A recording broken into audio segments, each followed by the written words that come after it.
Telecom খাতের কর ব্যবস্থাপনায় পরিবর্তনের ইঙ্গিত, কমতে পারে সিম ট্যাক্সের পরিমাণ, চলছে আরও বিনিয়োগ আকর্ষণের চেষ্টা। পরিবেশ বান্ধব ব্যবস্থাপনার অভাবে ক্ষতিগ্রস্ত চামড়া শিল্প, বলছেন সংশ্লিষ্টরা। নির্ধারিত দাম না পেয়ে হতাশ মৌসুমী ব্যবসায়ীরা। ঈদের ছুটিতে জমজমাট বিভিন্ন পর্যটন স্পট, কক্সবাজারে শতভাগ বুকিং না হলেও হোটেল ব্যবসা চাঙ্গা ভাব।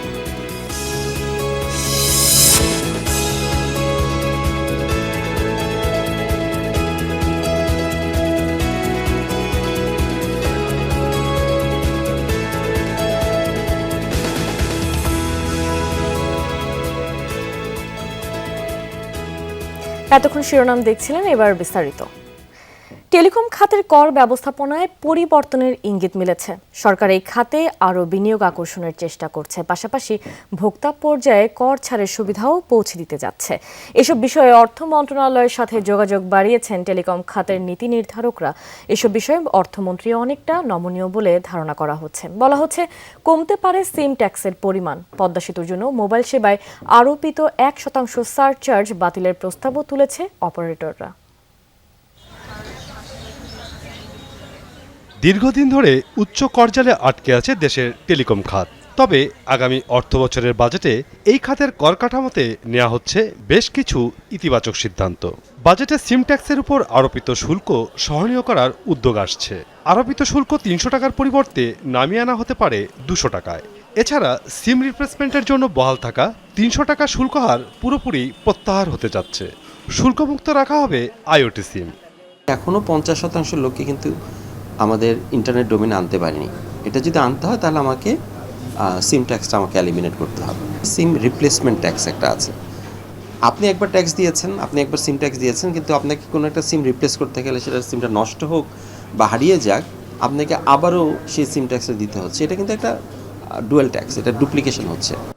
আগামী 5 বছরে টেলিযোগাযোগ ও তথ্য প্রযুক্তি খাতে বিপুল কর্মসংস্থান তৈরির পরিকল্পনা করছে সরকার। পাশাপাশি 10 বছরের মধ্যে শীর্ষ 10 ডিজিটাল ইকোনমির দেশে অন্তর্ভুক্তির পরিকল্পনাও আছে বর্তমান সরকারের। মোবাইল অপারেটরদের অভিমত, শুল্ক কাঠামোর ব্যাপক সংস্কার এবং সহায়ক বিনিয়োগ নীতিমালা তৈরি ছাড়া লক্ষ্য অর্জন কঠিন হবে।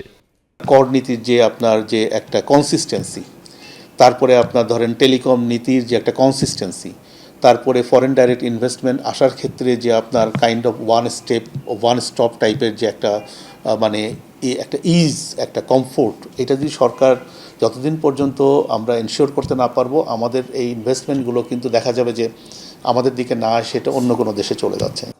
টেলিযোগাযোগ ও তথ্য প্রযুক্তি খাতে বিনিয়োগ বৃদ্ধির পরিকল্পনা আছে অর্থমন্ত্রীর। 1.5 দশকে 60 থেকে 70 হাজার কোটি টাকা বিনিয়োগ হলেও এ খাতে তেমন উন্নতি হয়নি বলে মনে করেন তিনি। 60-70 হাজার কোটি টাকা খরচের পরে আমরা কিছু দেখতে পাচ্ছি। সুতরাং আইটি সেক্টরে আমাদের হিউজ প্রোগ্রাম। আমি অতটুকু বলতে পারি, বি রেস্ট অ্যাসিওরড, যারা আইটি সেক্টরে আছেন, good day is coming for you. ইনশাআল্লাহ আমাদের have big plan including AI.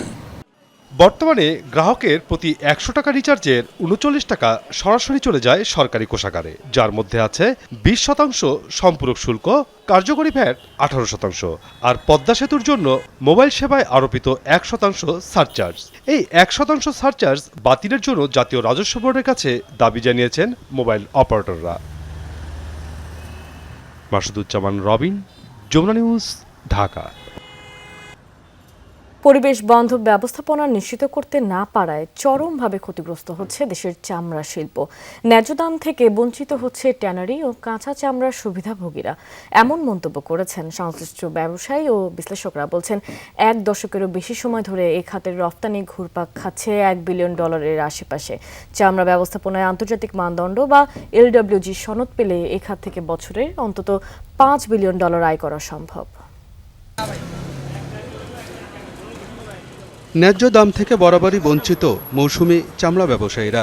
ভালো দাম না পাওয়ায় ফেলে দেওয়ার ঘটনাও ঘটেছে কোনো কোনো বছর। কাঙ্ক্ষিত দাম না পেয়ে হতাশা ছড়িয়েছে মাদ্রাসা প্রতিনিধিদের মাঝেও। গেল 1 দশকের কাঁচা চামড়া ব্যবসার বাস্তবতা এমনই। বছর ব্যবধানে প্রতিটি পণ্যের দাম বাড়লেও কমে কেবল পশুর চামড়ার। 1 দশকের ব্যবধানে এর দাম নেমেছে অর্ধেকে। 200-250 করে রেট বলে, গতবার আমরা হলো যাই দেখছি, আমরা নিজেরা হলো যাই আমরা হলো যাই ডাস্টবিনে ফেলাই দিই। আমরা কষ্ট করতেছি, তাহলে আমরা যদি 2 টাকা না করতে পারি তাহলে এই চামড়া ব্যবসা করে কি লাভ? গভর্নমেন্ট এবার ইয়া বলছে যে চামড়ার দামটা বাড়তি, মানে তারা বেড বাড়ায় দিবে, তবে এবার তারা বাড়ায় দেয় না। ট্যানারি শিল্প মালিকরা বলছেন, পরিবেশ বান্ধব ব্যবস্থাপনা নিশ্চিত করতে না পারায় আন্তর্জাতিক বাজার হারিয়েছে দেশের চামড়া শিল্প। $1.5 প্রতি স্কয়ার ফুট এখন বিক্রি হচ্ছে 60 থেকে 70 সেন্টে। চামড়াজাত পণ্য উৎপাদনেও আনা যায়নি বৈচিত্র্য, ফিরিয়ে আনা সম্ভব হয়নি পশ্চিমা ক্রেতাদেরও, যার প্রভাব পড়েছে কাঁচা চামড়ার দামে।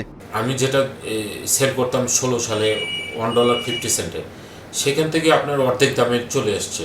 এখানে একটা কেন্দ্রিক মার্কেটে, এখানে যদি ম্যানিপুলেশনের কথা বলেন তাহলে এখানে ম্যানিপুলেশন করছে চাইনিজ কয়েকটি প্রতিষ্ঠান, অর্থাৎ আপনি 8-10টি প্রতিষ্ঠান ম্যানিপুলেশন করে তারা জোটবদ্ধ হয়ে আমাদেরকে সেই কম দামে আপনার নন কমপ্লায়েন্ট বায়াররা প্রাইস অফার করছে। এইটার বিকল্প আমরা খুঁজে পাচ্ছি না, বিদায় ওদের কাছে আমাদের দিতে বাধ্য হচ্ছি। আমরা যে এখন যে প্রাইসে বিক্রি করতেছি, এটা শুধুমাত্র কমপ্লায়েন্সের কারণে আমরা বিক্রি করতে পারছি না, কারণ আমাদের চামড়ার কিন্তু গ্রেইন প্যাটার্ন ভালো। সুতরাং আমাদের চামড়ার মার্কেট আছে, আমাদের কোরিয়ান মার্কেটে এখনও অ্যাক্সেস করার সুযোগ আছে, আপনার ইটালি মার্কেটে অ্যাক্সেস করার সুযোগ আছে, কিন্তু কমপ্লায়েন্স না হইলে আমি এইসব মার্কেটে ঢুকতে পারবো না। বিশ্লেষকরা বলছেন, বিশ্বে চামড়াজাত পণ্যের বাজার সম্প্রসারিত হলেও তাতে কমেছে বাংলাদেশের অংশগ্রহণ। 1 দশক ধরে রপ্তানি আয় আটকে আছে $1 বিলিয়ন আশেপাশে। এ শিল্পের সম্ভাবনা কাজে লাগাতে পরিবেশ বান্ধব ব্যবস্থাপনা নিশ্চিত করতে হবে। LWG সনদ অর্জনে কেন্দ্রীয় বর্জ্য শোধনাগারের সক্ষমতা বাড়ানোর পাশাপাশি কারখানা পর্যায়ে ইটিপি স্থাপনে গুরুত্ব দেওয়ার পরামর্শ তাদের। বায়াররা যত দিন যাচ্ছে তারা নতুন নতুন কন্ডিশনালিটিস, নতুন নতুন কমপ্লায়েন্টের জিনিসগুলো, তারা এনভায়রনমেন্ট, সোশ্যাল, কোয়ালিটির এই জায়গাগুলো তারা কিন্তু ট্রেসেবিলিটি এগুলোতে ছাড় দিচ্ছে না। 15-20টা কোম্পানিকে যদি আমরা, ফ্যাক্টরিকে যদি LWG সার্টিফাইড করতে পারি, তাহলে আমাদের এই শিল্প থেকে ন্যূনতম $5 বিলিয়ন রপ্তানি করা সম্ভব। চামড়া শিল্পের উন্নয়নে আলাদা কর্তৃপক্ষ গঠনের পরামর্শ দিয়েছেন বিশ্লেষকরা। যোগ্য অভিভাবক দরকার, যেমন চামড়া উন্নয়ন কর্তৃপক্ষ হতে পারে অথবা। আলমগীর হোসেন, যমুনা নিউজ, ঢাকা। যে পণ্যটা দিয়েছে দর্শক, দিন হাসপাতালের 6 নবজাতকের ঘটনা তদন্তে গেছেন সিটি কর্পোরেশনের তদারকি কর্মকর্তারা। সেখানে আছেন সহকর্মী রাব্বি সিদ্দিকী, সরাসরি যাচ্ছি তার কাছে। রাব্বি, সিটি কর্পোরেশনের কর্মকর্তারা মূলত কি কারণে হাসপাতালে পরিদর্শনে এসেছেন, বিস্তারিত জানাবেন আমাদের।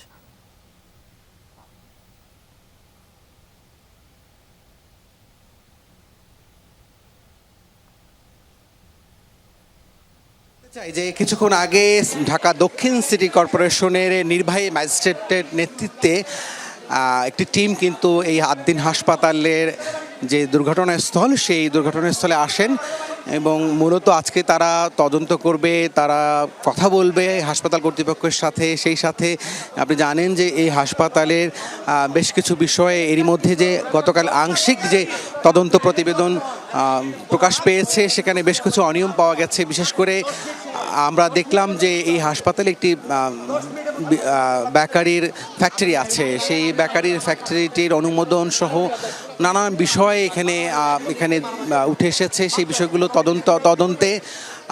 তদন্তে এসেছে নির্বাহী ম্যাজিস্ট্রেট কিছুক্ষণ আগে ভিতরে প্রবেশ করেছে এবং সেই সাথে এখানে সাংবাদিকরা অপেক্ষা করছে। ম্যাজিস্ট্রেটের কাছ থেকে বক্তব্য জানার চেষ্টা করা হবে। একটু দেখাতে চাই যে এখানে সিটি কর্পোরেশনের টিম ভিতরে প্রবেশ করার সময় সাংবাদিকরাও ভেতরে যেতে চায়, কিন্তু এখানে নিরাপত্তার দায়িত্বে যারা আছে হাসপাতালে তারা সাংবাদিকদেরকে প্রবেশ করতে দেয়নি।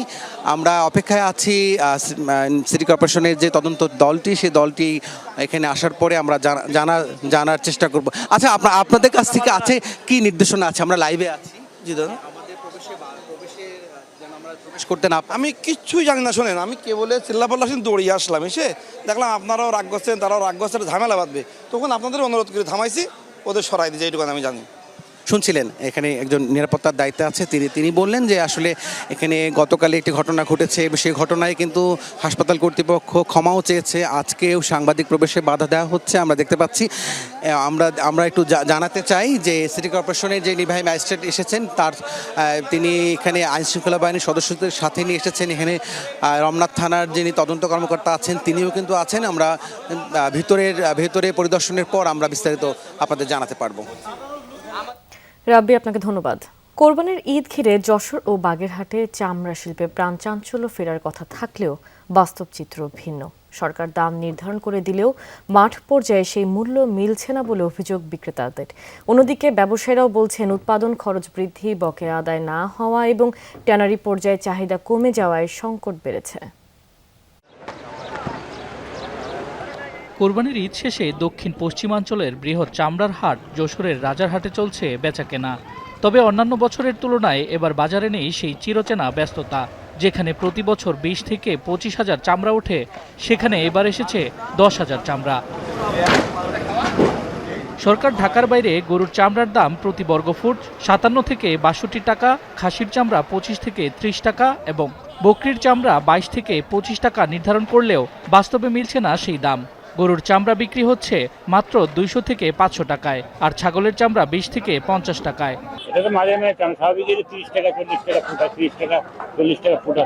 আমরা সংরক্ষণের জন্য এটা হিমাগার হলে ভালো হয়, তো অনেকদিন যাবতই বলতেছি, তাই এর কোনো উদ্যোগ নেই। সরকার যে দামটা ঠিক করতে সেটা আমরা প্রাকৃত হাটঘাটে বা যারা ব্যাপারী তারা পায়, কারণ হলো এগুলো হলো সিন্ডিকেট যদি পায় না। পাইকারি ব্যবসায়ীদের দাবি শ্রমিকদের মজুরি ও লবণের দাম বেড়ে যাওয়ায় সরকার নির্ধারিত দামে চামড়া কেনা সম্ভব হচ্ছে না। অন্যদিকে ট্যানারি মালিকরাও অনেক ক্ষেত্রে নির্ধারিত মূল্য দিচ্ছেন না বলে অভিযোগ মৌসুমী ব্যবসায়ীদের। প্রথমে ৪০০ টাকার বীজ, এখন ২০০ টাকার বীজ করছেন। আমাদের খুব লসে বাড়ি খাই গেলাম। আমরা যারা মৌসুমী ব্যবসায়ী এই ব্যবসাটাকে ধরে রাখছি, তো আমরা হতাশ, আমরা সঠিক মূল্য পাচ্ছি না। মাঠ পর্যায়ে সরকার নির্ধারিত দামে চামড়া সংগ্রহ ও সংরক্ষণ করা কঠিন হয়ে পড়েছে। তাই ব্যবসা টিকিয়ে রাখতে বকেয়া আদায় সহ চামড়া সংরক্ষণাগারের দাবি ব্যবসায়ীদের। সরকার অবশ্যই এই চামড়া শিল্পের প্রতি একটি পজিটিভ একটি উদ্যোগ রাখবে। একই চিত্র বাগেরহাটেও। জেলার বিভিন্ন এলাকা থেকে মৌসুমী ব্যবসায়ী ও মাদ্রাসার প্রতিনিধিরা চামড়া সংগ্রহ করলেও অনেক স্থানে দেখা মেলেনি বড় ব্যবসায়ী কিংবা ট্যানারি প্রতিনিধিদের। ফলে কম দামে চামড়া বিক্রি করতে বাধ্য হচ্ছেন মৌসুমী ব্যবসায়ীরা।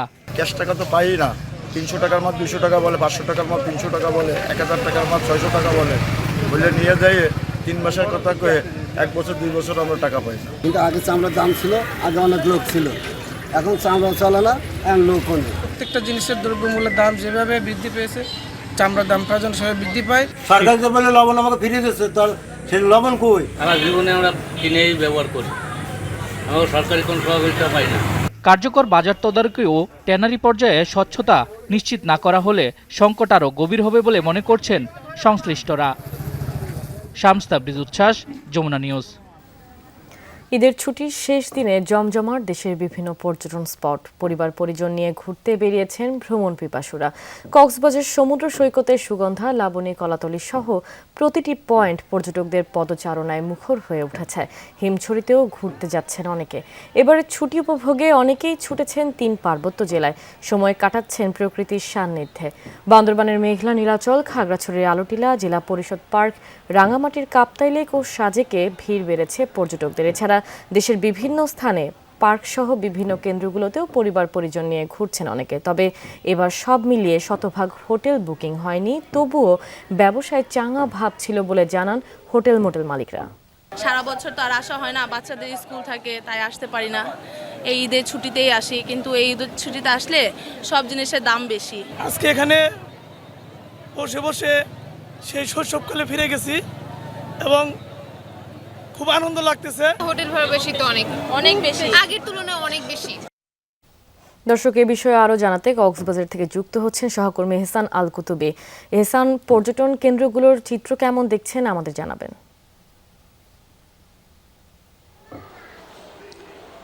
বেশ মুখর। আজকে আমরা সকাল থেকে কক্সবাজার সমুদ্র সৈকতের যে দৃশ্য সেটি দেখাচ্ছিলাম এবং পাশাপাশি বিকেল গড়াতেই কিন্তু কক্সবাজারের অন্যান্য পর্যটন স্পটগুলোতে ভিড় কিন্তু বাড়ে। আজকে আমরা এই মুহূর্তে আছে হচ্ছে কক্সবাজারের যেই মাছগুলো দেখার জন্য, রেডিয়েন্ট ফিশ, যে অ্যাকোয়ারিয়ামটা দেখার জন্য কিন্তু পর্যটকরা ভিড় করে এবং বিশেষ করে ছোট ছোট বাচ্চারা যারা আসলে বইয়ে কিংবা টেলিভিশনের যে মাছ, বিভিন্ন প্রজাতির মাছগুলো দেখে কিন্তু সেগুলো এখানে আসলে সরাসরি তারা দেখতে পায়, সেই কারণে কিন্তু তারা বেশ মুগ্ধ হয়। আমরা এই যে অ্যাকোয়ারিয়ামে আছি এখানে কিন্তু প্রায় 200 প্রজাতির মাছ রয়েছে, বিশেষ করে পিরানহা মাছ, গোল্ড ফিশ, দেবদূত মাছ, ব্লু ডায়মন্ড, ডিসকাস সহ বেশ কিছু মাছ বা বিভিন্ন প্রজাতির সাগরে যেগুলো থাকে এই ধরনের প্রায় 200 প্রজাতির বিভিন্ন পোকাও রয়েছে। এবং পাশাপাশি এই বিল্ডিংয়ে আমরা এখানে ছোট ছোট বাচ্চারা বিশেষ করে illusion museum, 3D art museum এবং মিরর বেস সহ বিভিন্ন ইভেন্ট ঘুরে কিন্তু তারা বেশ একটা মুগ্ধ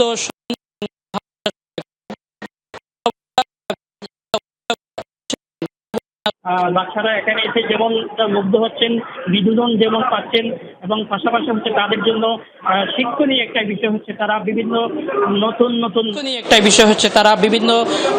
নতুন প্রজাতির মাছের সাথে পরিচয় হচ্ছেন এবং তারা যে মাছগুলো বা বিভিন্ন পোকা, সামুদ্রিক মাছ বা পোকা যেগুলো বিভিন্ন সময় বইয়ে দেখেছেন, টেলিভিশনে দেখেছেন, সেগুলো এখানে তারা সরাসরি দেখছেন, এটি বেশ তাদের আনন্দ দিচ্ছে। এহসান, আপনাকে ধন্যবাদ। লাভের আশায় পেঁয়াজ সংরক্ষণ করছিলেন মেহেরপুরের চাষিরা, কিন্তু কয়েক মাস না যেতেই তো পাল্টে গেছে দুশ্চিন্তায়। বাড়ির উঠান, সংরক্ষণাগার, এমনকি পুকুরেও ফেলে দিতে হচ্ছে পচে যাওয়া পেঁয়াজ। চাষিদের অভিযোগ, কৃষি বিভাগের দেয়া এয়ারফ্লো মেশিনও কাজে আসছে না।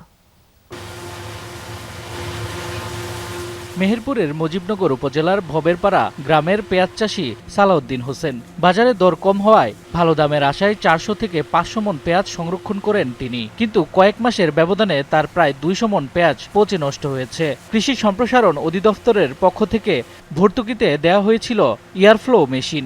আশা করেছিল আধুনিক প্রযুক্তিতে ভালো থাকবে আবাদ, কিন্তু সেই আশায় গুড়ে বালি। অগত্যা নষ্ট পেঁয়াজ ফেলতে হলো পুকুরে। সুন্দর মতন ব্যবস্থাপনা না করে যে মেশিনটা দিল, এটি তো পেঁয়াজ রাখা সম্ভব নাই। ওনারা বলেছিল যে 9 মাস পর্যন্ত পেঁয়াজ সংরক্ষণ করা যাবে, কিন্তু 9 মাস তো এটি যাবে না। 9 মাস পর্যন্ত পেঁয়াজ চুরি করে পেঁয়াজ একটাও আর পাওয়া যাবে না। দুর্ভোগে পড়েছেন জেলার আরো চাষি। একই এলাকার আব্দুস সাত্তার ও মৃদুল মল্লিকের বাড়িতেও দেখা গেছে একই চিত্র। উঠান জুড়ে পচা পেঁয়াজ, সংরক্ষণে রাখা শত শত মন পেঁয়াজ নষ্ট হওয়ায় বড় ধরনের লোকসানে তারা। এমনিতে চাষিরা ঋণগ্রস্ত হয়ে চাষ করেছি, এই যে ক্ষতিপূর্ণ, এই যে 1 কোটি টাকা লস, এটা কে দেবে? তো ওখানে রাখছিলাম হলো আপনার হলো 230 মন মতো। 230 মন পেঁয়াজের মধ্যে মাত্র আপনার হলো 70 মন পেঁয়াজ পাইছি। পেঁয়াজ ফেলে দেওয়া হয়েছে, অল্প কিছু বাকি আছে, সবই নষ্ট হয়ে গেছে। পেঁয়াজ তো নয়, টাকা ফেলা হচ্ছে গর্তের ভিতরে। চাষিদের অভিযোগ, কৃষি বিভাগের প্রশিক্ষণ ও পরামর্শে প্রথমবারের মতো এয়ারফ্লো মেশিন ব্যবহার করে পেঁয়াজ সংরক্ষণে উদ্বুদ্ধ হন তারা, কিন্তু কিছুদিনের মধ্যেই শুরু হয় পচন। এতে উৎপাদন খরচও গেছে জলে। কোনো কাস্টমার আসে না, খোঁজ খবর করে না, বাড়িতেই পড়ে আছে, গোলগোল গ্যাসের জ্বালে থাকা যাচ্ছে না, পড়ানো অশান্তি করছে।